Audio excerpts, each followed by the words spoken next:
মাছ হবে গাঠি দিয়ে আলু দিয়ে ঝোল। মাছগুলোকে ভেজে নিচ্ছি এরপর পর। মাছ ভাজাটা হয়ে গেছে, তুলে নিচ্ছি আমি।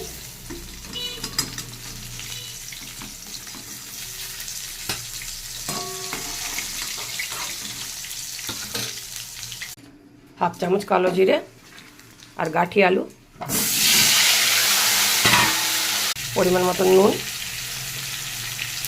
কটা কাঁচা লঙ্কা আর একটা ছোটো টমেটো দিয়ে দিলাম এর মধ্যে।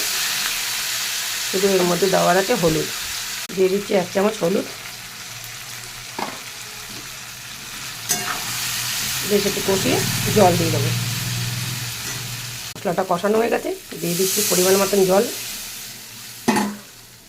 দিয়ে দিচ্ছি মাছ ভাজাগুলোকে। মাছের ঝোলটা হয়ে গেছে, আমি নামিয়ে দিচ্ছি। হচ্ছে গাঠি দিয়ে আলু দিয়ে